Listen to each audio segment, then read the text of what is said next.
Aurrekontu konsolidatua edo bateratua, 26.993.993 euro izango da. Aitortu behar dugu gaur kontentu gatozela udalbatza honetara. Hasieran, aurkeztu genuen proiektutik aldaketak izan ditu azken honek, baina horixe dakar negoziaketak.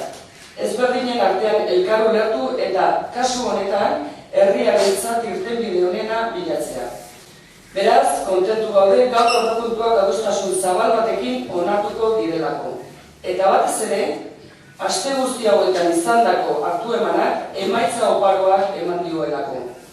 Prozesu honek demostratu digu, elkarrizketarako gogoa eta jarrera baikorra baldin badugu, Andoaingo berriaren behar eta arazo nagusienei irtenbidea emateko gaitasuna badutela.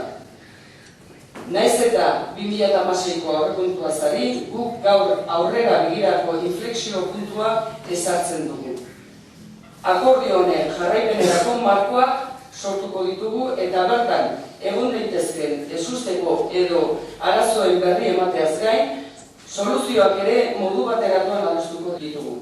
El Grupo Municipal Socialista ha analizado en profundidad el contenido del proyecto y ha realizado una valoración del mismo desde la perspectiva de lo que está suponiendo el gobierno de Bildu en el Ayuntamiento de Andoain.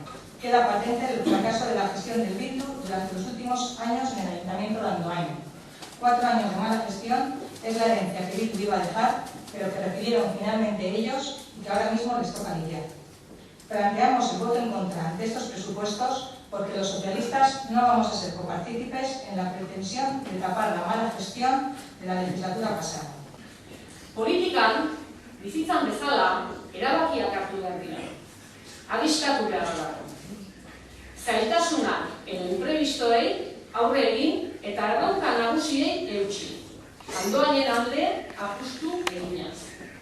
Horretarako, ausarta izatea ezinbestekoa da. Partidismoak alde batera utzi eta elkarrekin akordiotara iristeko momentua da.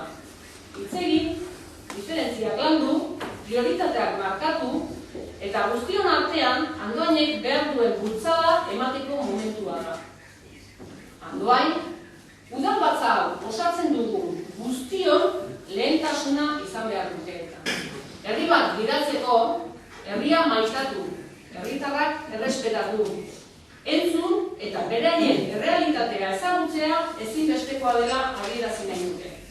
Akordioetara iristeko borondatea dagoenean eta baldintzak ematen direnean, gu bertan izango gara Andoainen alde lan eginaz.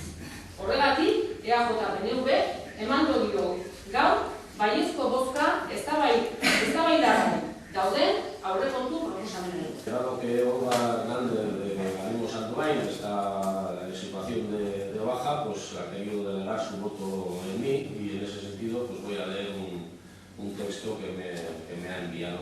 Siendo un partido cuya filosofía es actuar por bien de la mayoría de ciudadanos y ciudadanas, aunque no estemos de acuerdo con el 100% de este presupuesto que se presenta, hay que reconocer que se ajusta más a las necesidades que tenemos. Además, Ganemos quiere aportar en estos presupuestos, como prometimos en el programa electoral, la creación de una partida para la asistencia jurídica que pudieran necesitar aquellas personas que estén inmersas en un procedimiento de desahucio.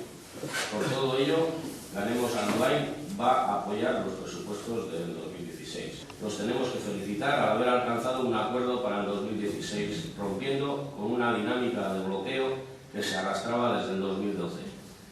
Esto nos va a permitir afrontar y acometer con garantías los importantes desafíos de esta legislatura. Por esta razón, y no habiendo encontrado contradicciones de bulto, hemos decidido dar nuestra aprobación a estos presupuestos. Beraz, bozkatzera pasako dugu, aldekoak,